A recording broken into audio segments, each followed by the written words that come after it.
Hello, welcome to the second episode of Pinkun Classics. We are taking another delve into the archives to relive another Norwich City occasion, another moment in the history books, and this one perhaps stands out a bit more than most. We're going back to 1985. I'll give you some of the events that happened in that year in a moment, but we'll introduce our guests, and they've joined us for a second episode, so the first one couldn't have been too bad. We've got Mr. Paddy Dabbert, Tony Frossell, and Ian Clark as well, all in the chat. Hi, guys. Afternoon. Are we all? Hi. Good morning. Good morning. Afternoon. Good morning. Exactly. Yeah. Seamless. Could be any time. Could be any. Seamless. We're going to go back to, of course, the Milk Cup final, which happened 35 years ago today. If you're watching this on the 24th of March, I'll give you some other stuff that happened in that year. The first version of Windows computer programs was introduced. Margaret Thatcher was Prime Minister. EastEnders debuted in the UK. A James Bond film, A View to Kill, was released. A Norwich City link. Ian Henderson was born, and Ronald Reagan began his second term as US president. So plenty of stuff in there. But the thing we're more interested in is this Milk Cup final. Norwich City against Sunderland, Wembley Stadium, 100,000 people there. I think I'm right in saying that, Clarky, I think you're the only one of us who were there that day. So I think it's nice. I think, Colin, look at the pictures, do the maths, mate, and you'll soon tell there's only one of us that was around then. You said it, not me. Let's start by getting your sort of overarching memories of the day. Then, what do you remember in terms of build up, perhaps going to Wembley? What was your journey there like? Yeah, well, I was sort of 14, nearly 15 then, so I'd never been to Wembley before. Probably the biggest crowd I'd been at was probably a full house at Carrow Road. I've been to one or two away games. I went to Hillsborough and there was a fairly big crowd there, but not massive. So to the prospect of going to 100,000 stadium completely full was absolutely crazy. I think I'm right that we were the last bus out of Norfolk. Most people were saying they were going to leave at 7 in the morning, half 7, to get down there and soak up the atmosphere. We had the grumpiest bus driver in the whole of east of England, who insisted that 9:30 on the dot was the latest we needed to, the time we needed to leave. So we were like, come on, we need to be going, and he was driving really slowly. Of course, we got stuck in traffic because it was going through London. So we actually got into the ground at about 5 minutes to kick off, so we were right at the back.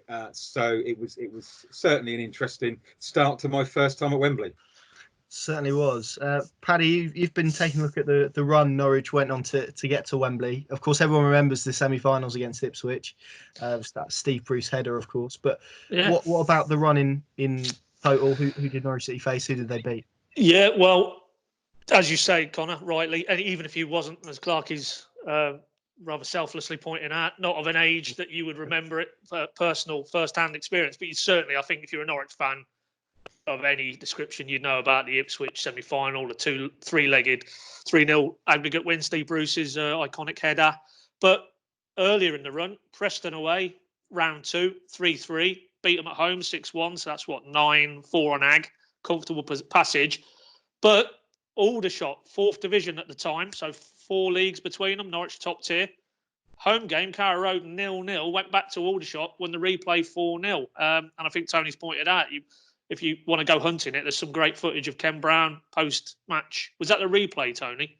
Where it's played in terrible fog. But, things might not have panned out as they did eventually if little old Aldershot pulled off a cup shot. So that, looking at the results, to me, would have been their biggest scare, I think, en route. Round 4, easier passage, Notts County home tie, 3-0 win. And then round 5, just squeezed through 1-0 at Grimsby, but did the job. And then those epic games against Ipswich, and that was the path that led him to Wembley. But I don't know if Clarky has any recollections of the Aldershot game particularly. I don't. I mean, to be honest, it was the early rounds. I've got very little memory at all. As it built up, the Grimsby, that was when you start thinking, right, we might be onto something here. Ipswich, I didn't go to the away leg, but the home leg was my first ever game in the Barclays. So that was pretty incredible. And I was right in the middle where we were talking at the Southampton game of that bit. Was always rammed with fans that were surging away. So yeah, right bang in the middle I was as a 14-year-old in that central bit. And when that header from Brucey went in with about 4 minutes to go, we hear the term limbs a lot these days, but that was proper limbs. I was on the floor being jumped on, stood on, kicked, but it was unbelievable. Absolutely. I think, well, I've only really got recollection of this fixture through my dad, really, who went to Wembley. He's given me his account of the day, which I'll perhaps read out a little bit later because it's quite eventful. But he tends to speak about how important the semi-finals were to him, and how perhaps that was, in his view, maybe not a bigger occasion or a bigger achievement, but certainly something that stands out a bit more than this final. Is that the same for you, Clarkey? Or I think both, to be honest, mate. I mean, you know, beating Ipswich in a semi-final obviously was just about as good as it gets. But people even older than me will have gone to those 2 League Cup finals in the 70s. But I was too young then. So the first game at Wembley, I think I'm right, there were about 38,000 Norwich fans went, because there weren't too many neutrals that were that bothered. So both clubs had a huge allocation. And you know, to have, I think every bus in Norfolk was booked. The trains were rammed, every car. So I think Norfolk pretty much closed on that afternoon or that whole day. Yeah, and it was. But both of them were just incredible experiences for Canary fans. Tony, then, before we get into the footage, you're not old enough to remember this, but in terms of being involved in Norwich City, this is a game that stands out, I think, whatever age you are, doesn't it? Yeah, similar to what you said. My mum was there with my uncle and their friends at the time. So this was kind of their Wembley moment that we had, sort of late, mid 2000s, wasn't it? 2015, wasn't it? What was that? That's 20. What do we say? 2000s, and then it's, what do you say from 2010 onwards? I don't even know. But yeah, anyway, we've got the vinyl of that game, the Radio Norfolk commentary. Yeah. And I remember when I worked at West Ham, Chris Woods was the goalkeeping coach. And I never did it, but I was always meaning to take that from them and get it signed and then give it back, but I never did it. So pointless story, really. No. Great story, Tito. Good story. Right, should we delve into it then? Yeah, let's do it. We're going to have some. Well, there's obviously a link down below to the video, so you can watch along with us. You'll just have to follow my instructions, because there's going to be I think probably only one moment that we're going to cut it and skip it ahead a little bit. Otherwise, we'll be here for about half an hour, and I'm sure nobody nobody will want that, I'm sure. But there we go. So we're going to start the video, and then we're going to run through to about 4:50, and then we'll fast forward it. But I'll tell you when we get there. So, lads, are we all ready to press play? Yeah. Cool. Wembley, here we come. Can you count down? I'll count us in. We've got some nice shots of the tunnel to start with. So 3, 2, 1, let's play. Wembley, we're the All right, famous Clarky, all right. to Wembley. Who's the commentator for this one? Do you know? Barry Davis. Barry Davis, yeah. Barry Davis, yeah. It was quite nice hearing John Motson's tones the other day, wasn't it? I mean, in those days, boys like Motti and Barry Davis, they were real household names, weren't they? Everybody knew their voice, everybody knew their face, and they were real celebrities in themselves. So there's some great. I love those. Clarky, have you got a suit like the Sunderland managers you're still in your wardrobe, mate? The great suit, the great tie. I think the brown brogues that they were wearing at those times were great as well, weren't they? I think the thing that strikes me is just how short the shorts are. It looks like when I perhaps used to forget my PE kit and I had to go in the lost property cupboard. That's what it reminds me of. I love those training tops they're wearing. Those sort of, it looks like baby blue or a sky really blue. Light green, isn't it? Mm. Really nice. Yeah. What's the story behind the blue tracksuit tops? No idea. It's like a mint green, actually, isn't it? And we think these days, don't we? We sort of get behind the scenes and we see tunnel cams and that sort of stuff. But obviously it's pretty. They've got good access in there. Seeing Ken Brown looking really excited. He can't stand still, can he? He's sort of playing with his hands and jumping up and down. So here we go. I tell you what, I watched this I've seen it before, but the first time properly this morning.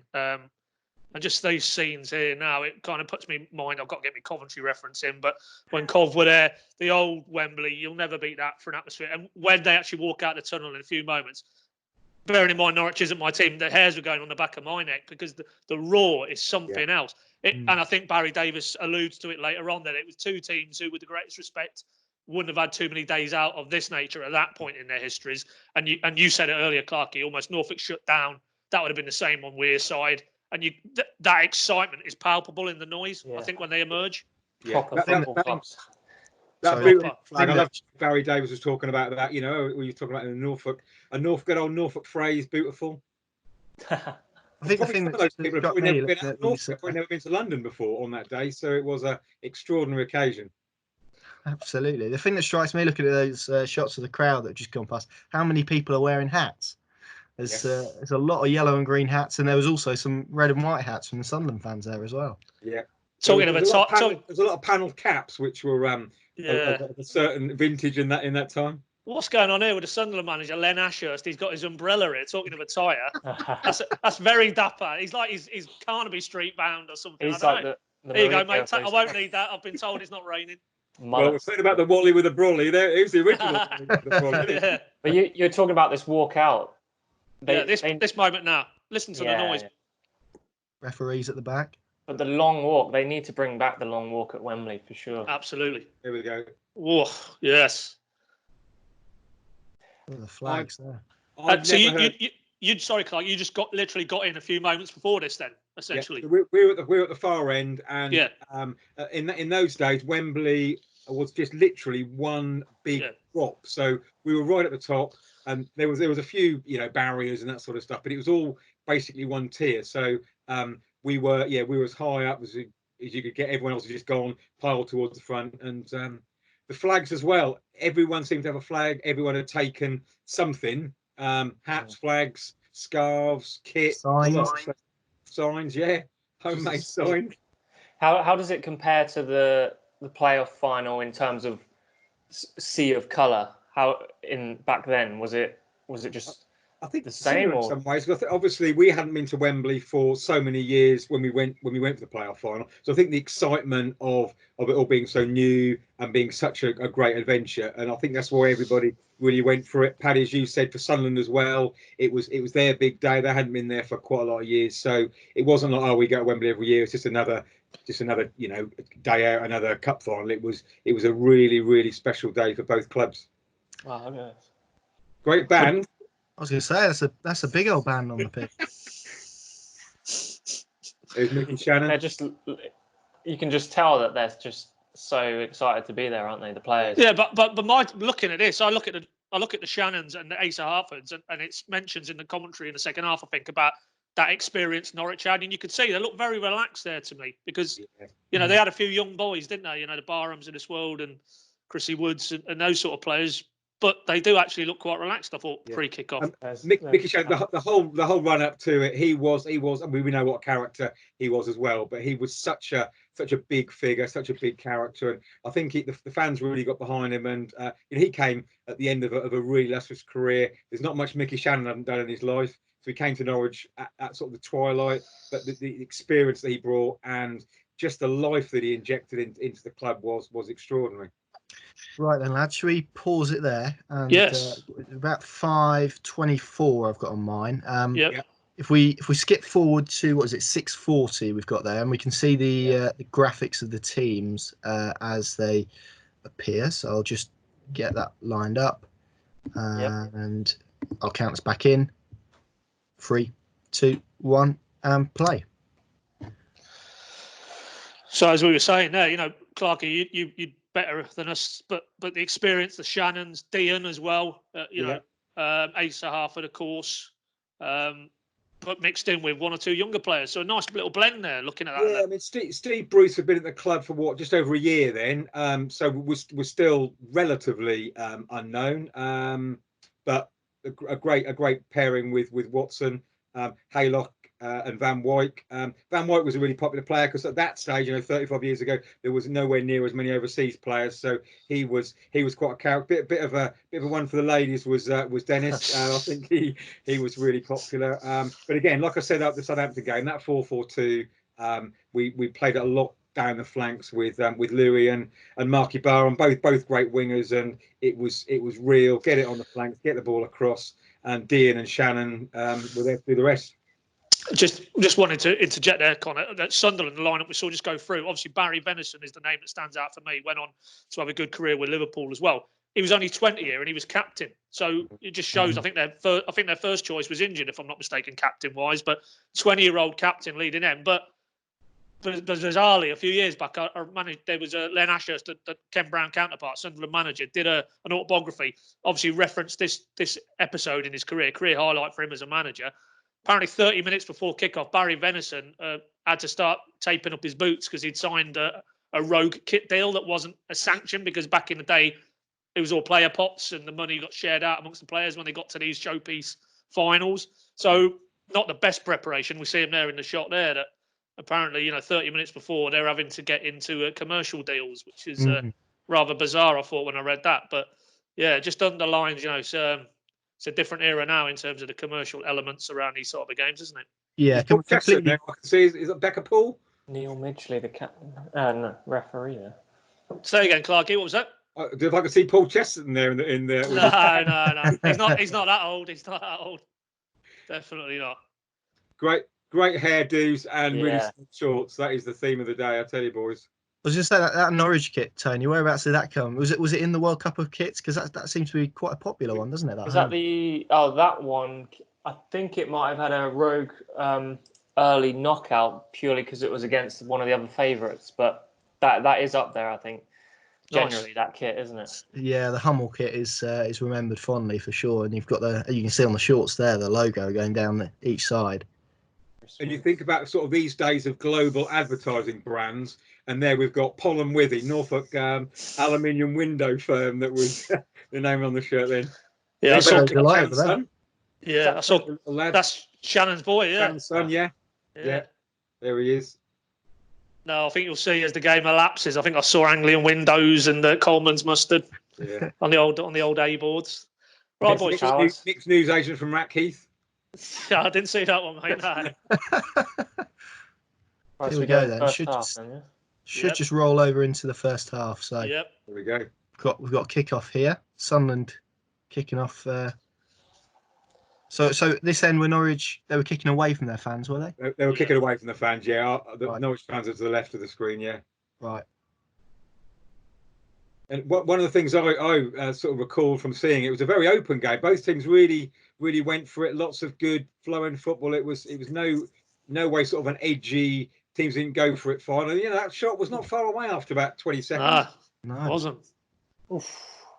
I mean, swerving, that. Yeah, I mean, what I like it, and we're starting to see beginnings of it here now. What stood out for me? Look, they're passing it about. A lot is made of the Farkas sort of methodology, but overlapping fullbacks as well. Van Wyke gets forward quite prominently.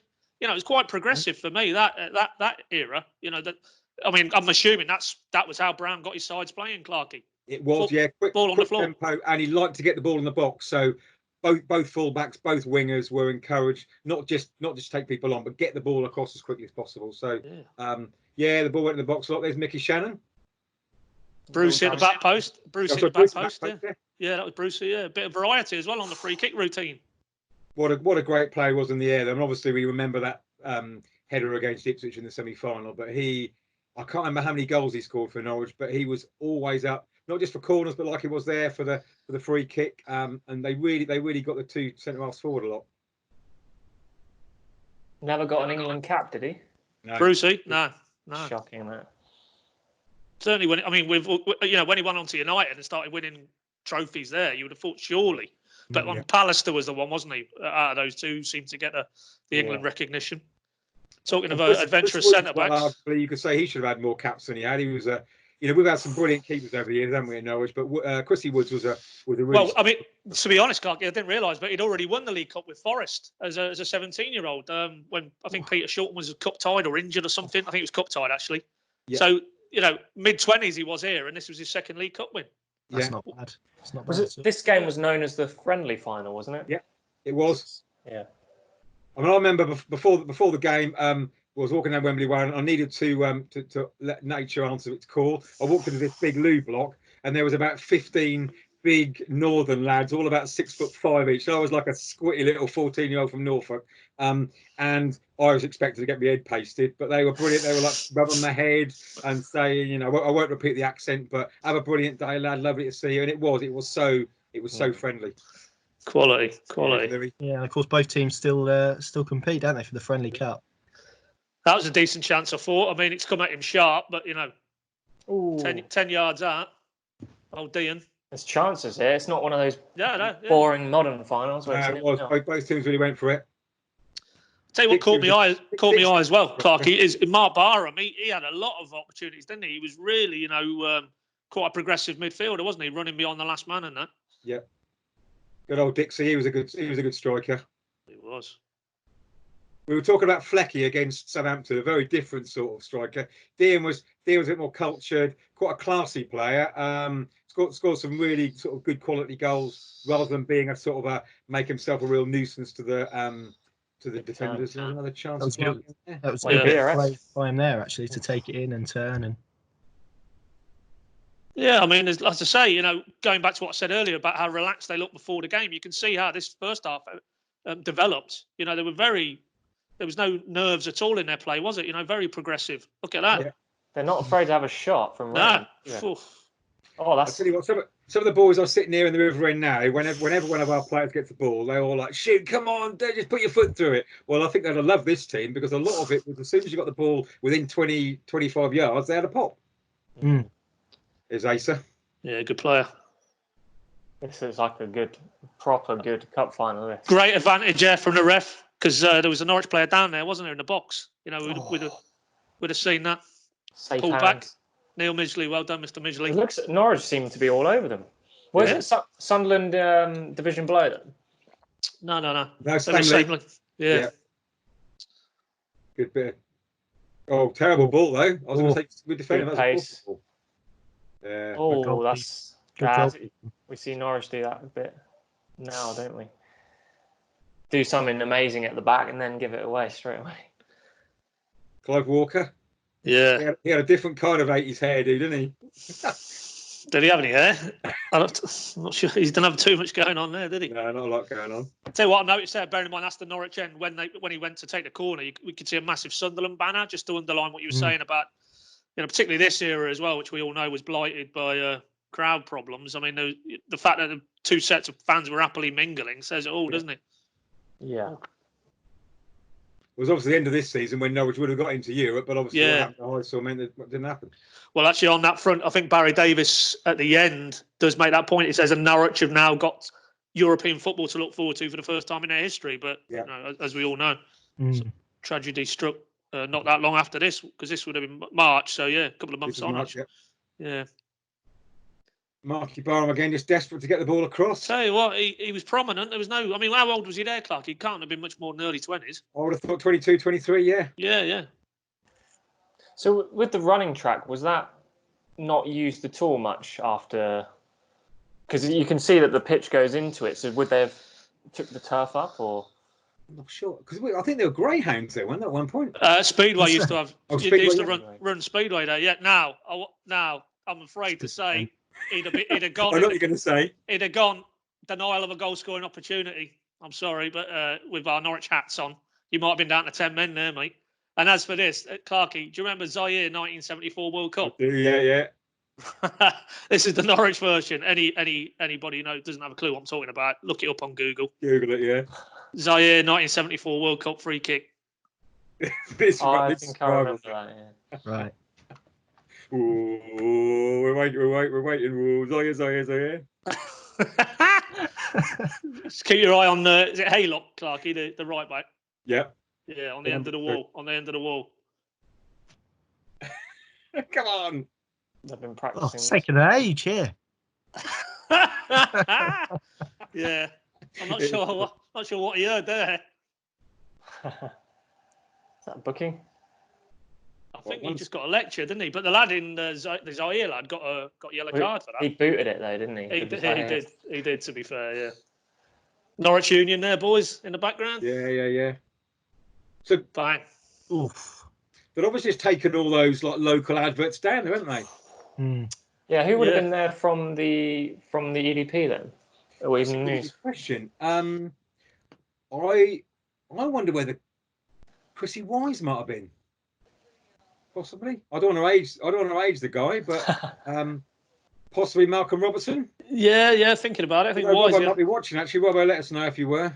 Yeah. Bill Walker. We had a guy called Bill who was one of our football writers at the time. So I think Dennis Whitehead, who was one of our photographers who retired a few years ago. I think he was probably there.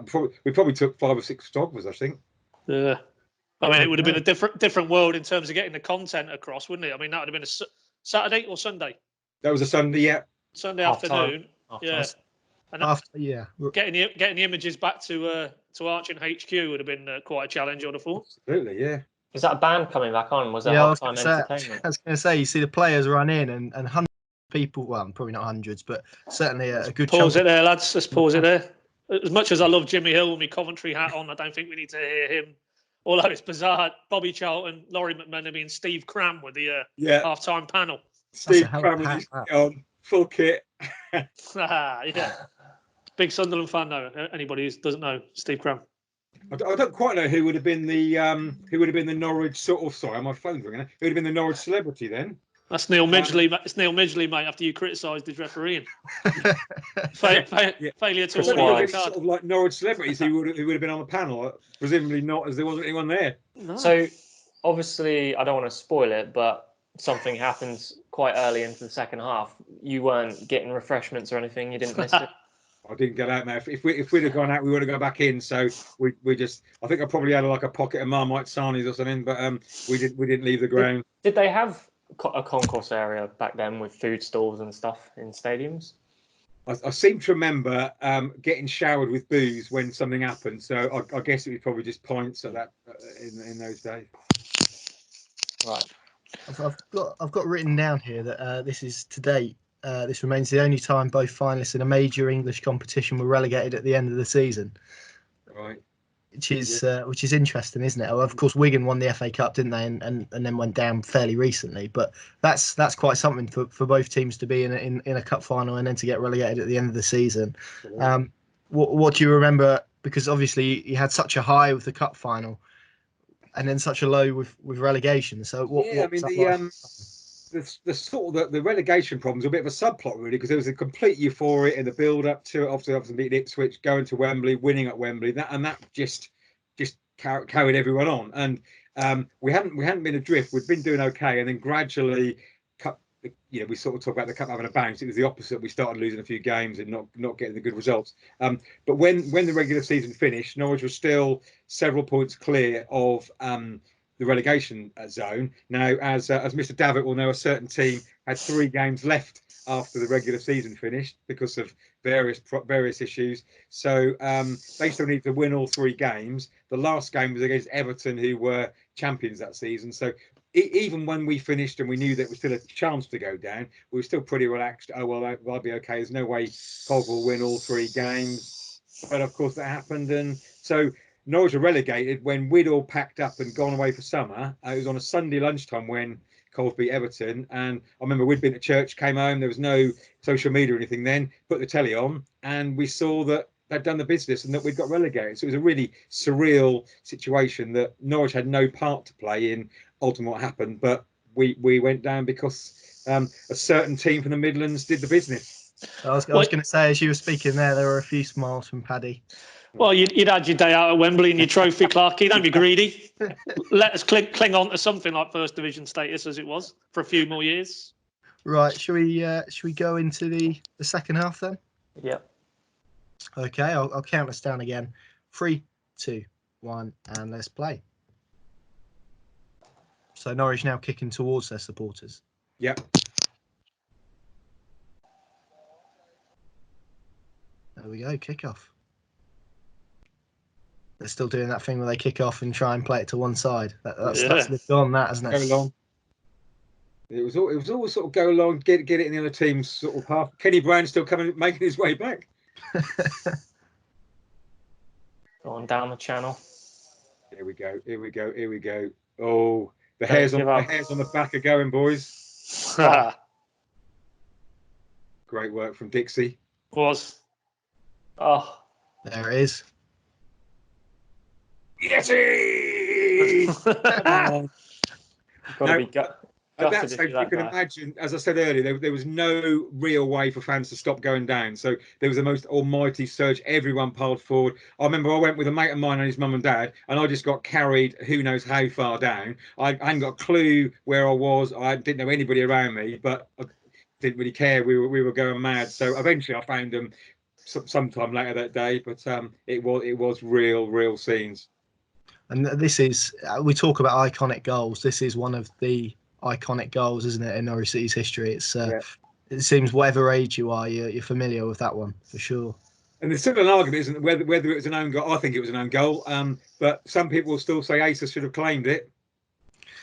But yeah, I think it would have gone to the dubious goals panel, wouldn't it, nowadays, to argue whether or not that shot was on target.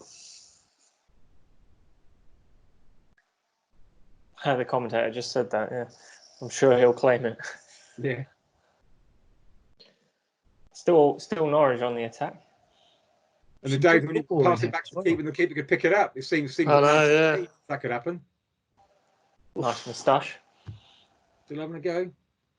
Marky B. A lot of long balls, boys, weren't there? There was both. Here we go. Handball. Yeah, not too much debate about that. Well done, Mr. Midgley. He's had a fine game here, I think, apart from failing to send off the Norwich player. Number 3. I love the way in the commentary Barry Davis actually appealed for the penalty, didn't he? He said, handball, it's got to be a handball. Poor old Dennis. He was just sliding. He couldn't. Yeah. That's deliberate, that. Yeah. I mean, again, I've agreed with him. Yeah, current guidance, defender, intent. VAR. Well, no intent, is there? So how long after the goal was this penalty awarded? Is that Bruce? Bruce talking goalie. I thought Brucey went a bit Tim Krul here. He was clearly delaying the old retake, or the take, sorry. Having a little whisper. I wonder if because he's from, he's a Geordie, Steve Bruce. Yeah. I wonder if he knew who took this. Clive Walker. It's a long run out. Very long run out. Didn't look confident to me, I've got to be honest. Chrissy Woods is pretty still, isn't he? He's not doing too much jumping around. He goes down once. Oh, there we are. He got some power behind that, didn't he? Dragged it wide, as they say. And I seem to recall I just about made my way back up to the others, when of course everyone went down again when that was missed. He had it covered. He had that covered, didn't he? I think he did have it covered. Yeah. And I think at that stage, I think we thought this is our day. The momentum was really with us. To have had that chance to come back so quickly and then to have missed it was a real boost. It's getting a little bit scrappier now, isn't it? The game. A few renditions of On the Ball City, was it? It absolutely was. Oh, look at that shot. There should be a few milk ads. There we go. The flags are out. Fresh milk, yeah. Good public health message, that, boys. Drink your milk. Fear. Coleman's, there's Coleman's. Yeah.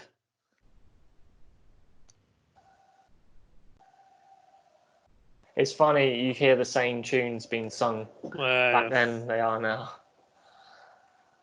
Bell's whiskey, no problems with booze advertising in those days. Hey, milk and whiskey, that was all that mattered. Come on, Kenny. Mel Machin and Tim Shepherd, two very recognisable faces on the bench. And obviously Mel Machin played in the 75 final, didn't he, Clarky? Yeah. So especially poignant for him, I would have thought, to go back there with Norwich. Yeah. And just the one sub, just John Devine was in and out on the bench. So well, as we were talking, obviously. Yeah, on that front, when we were talking, we didn't mention it until now, do we? But obviously Downsy, Greg Downs, always missed that, and clearly even Brownie, probably it's fair to say, never saw eye to eye after that. But tough choice. You got one man. What you're going to do? But what I would say is, obviously Downsy got his Wembley day out with the mighty Cov. 2 years later. That, PD. Yeah. Well, that's another pod. We'll do that another day. Cov Classic, so we'll call that one. It's only one, isn't there? There's plenty. Don't you worry about that. This is what I was saying about earlier. Like Mark Barham, very adventurous, wasn't he, on the day? Yeah. And have a pop. Yeah. Don't walk it in. Need to see more of that. Great hairdo. There we go. Look at that pace.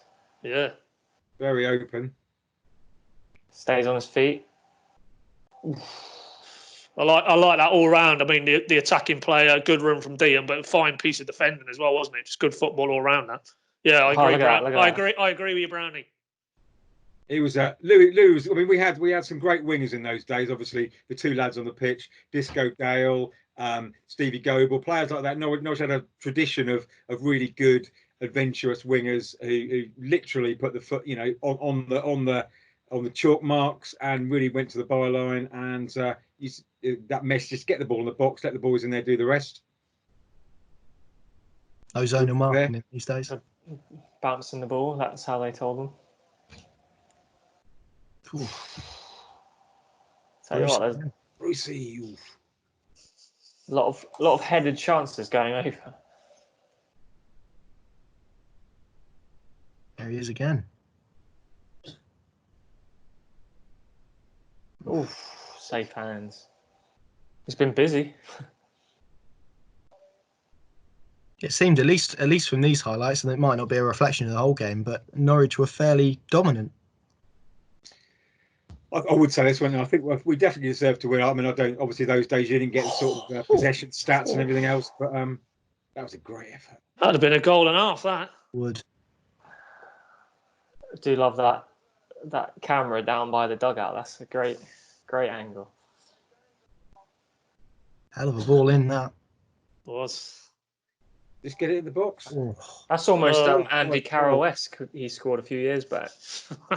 That could have been one of the great Wembley goals of all time, couldn't it? If that had pinged in the top. Yeah, I mean, there's no doubt here. Norwich could and should have put this game out of sight. Yeah. Sunderland are committing forward, aren't they? Obviously, and Leaving gaps. Yeah, you mentioned there Norwich's pace. It's clear to see that they were exploiting that. Louis Donovan, he had a decent career, didn't he? He did.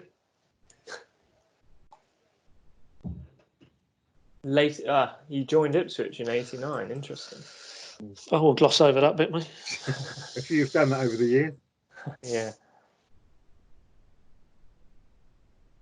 Come on, Kenny. Didn't sit still long, did he, Kenny Brown? Didn't sit still at all. See a couple of dog walkers from the window. Right, okay.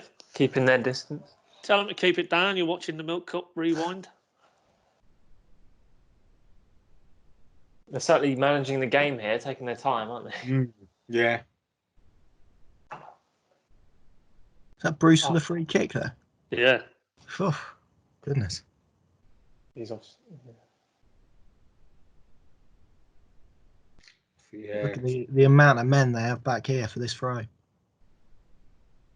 It's a big. This is it. We're in the final salvo. There we go, There we boys. go.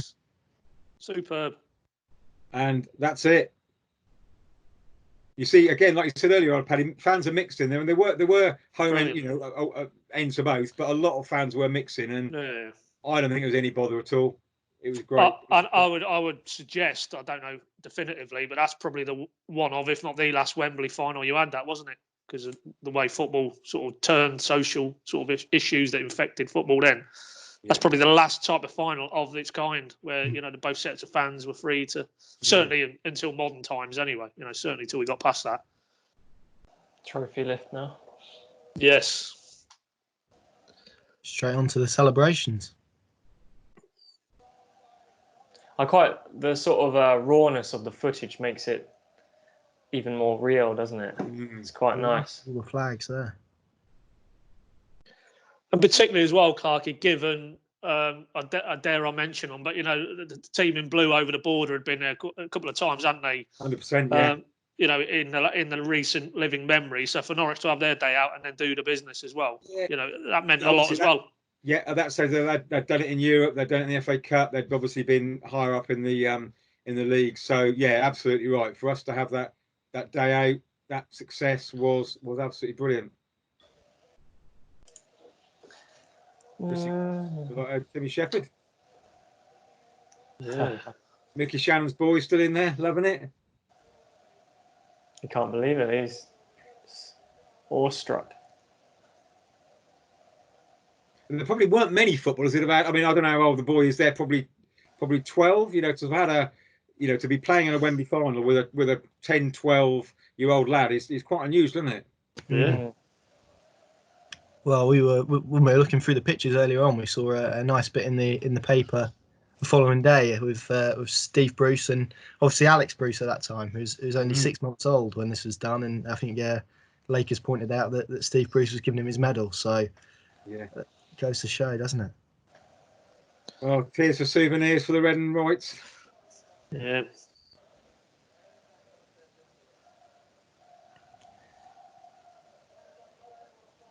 Mickey. What were the celebrations like, Clarkey, when they came back? Presumably they came back on late Sunday night or on the Monday, or I think the Sunday night. Yeah, I remember there was one of the open top parades through Norwich, and a bit like we've seen in recent years with playoffs and that sort of stuff. Just the big open balcony parade at City Hall, thousands and thousands of people. The city absolutely ran. I remember when we came back that on the coach. I remember every single, because there was no sort of dual day 11 then, so we went through quite a lot of towns and villages, and every pub you went past there was just coaches and cars and minibuses just packed out with Norwich fans out celebrating. Brilliant times. yeah. So here we are, Sunderland getting their medals. Yeah. Presume their medals, yeah. Who was doing who was presenting the trophy, actually? Was that Stanley Rouse? Yeah, was it? Yeah, okay, yeah. Oh, is that Graham Kelly with him as well in the glasses? Former FA chief exec, chairman, whatever his title was. His celebrities up there, is there? AKA the Blazers, Clarkey. AKA the Blazers.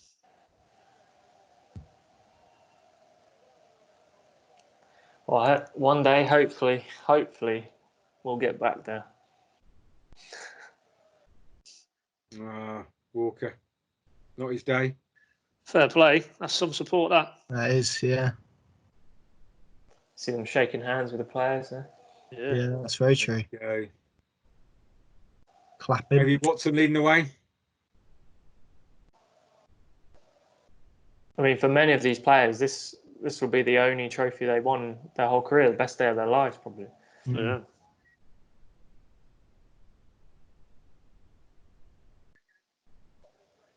Great stuff. And you saw when he walked up to it, took a little breath, didn't he? Brilliant. It's almost like the realization of what they'd done. Arthur South is in the guy in the front row with a sort of the beigey coat on. Arthur South, obviously, Right. Norwich City chairman. Quite a character. Yeah, good old Watson.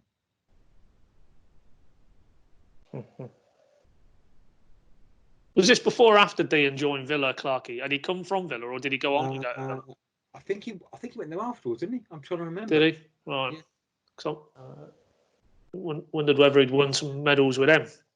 First of a few for that, man. Go on, mate. Well. Yeah, he was at Villa in the sort of mid to late 70s. Yeah. Oh, and then he went to Ipswich after Norwich. Right. Acer. John Devine never came on, did he? Didn't actually make us up. No. There'd have been a few of the again the River End boys said, "Come on, make a sub. Come on, Brown, change it up." Always makes his subs too late.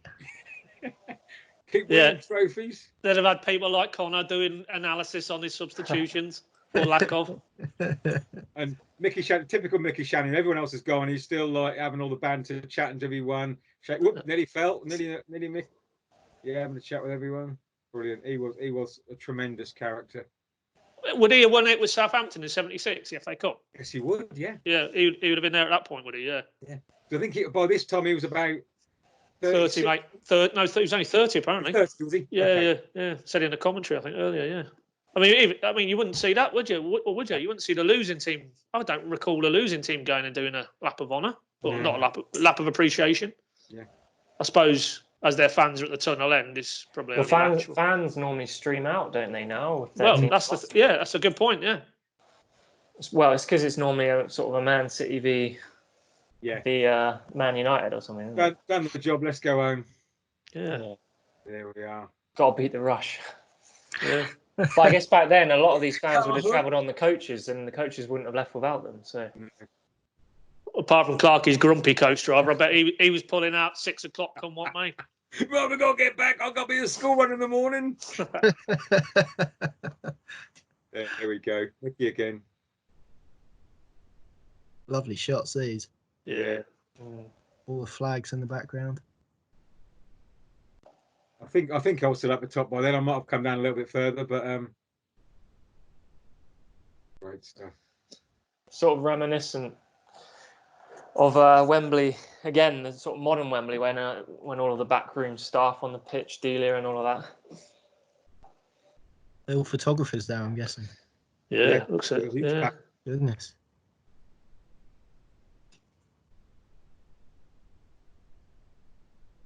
some of the hats have made their way down to the players here at this point. Oh. Yeah, I forgot the fences were up because obviously that stage they still had the still had the fences in. Do you reckon this defender has nightmares of not just booting it out? Yeah. But the fact that he managed to keep it in was a good bit of work from Dean. Yeah, never give up, never give up. There we go. That's one of those great pictures. There we go, boys. End it there, I think. What a picture to end it on, I think. Trip down memory lane. 35 years. 35 years. You don't look a day older, Clarky. You lie well. I've just realised that people are going to be able to work out your age now if they want to, aren't they? But there you go. It's not difficult. That's fair enough. Boys, thank you very much. I think that just about rounds off. That was a very nice trip down memory lane. Another epic dive into the archives for some Norwich City footage and historic Norwich City footage. That, of course, as ever, if you've got a particular game you'd like us to have a watch at in the next episode, then leave them below in the comments. If you enjoyed, then you know what to do. If you're liking, subscribing, whatever jazz you're on whatever platform there, you know what to do. But thank you very much for watching. I hope you enjoyed it as well, and we'll see you for the next one very, very soon. Come on, you yellow.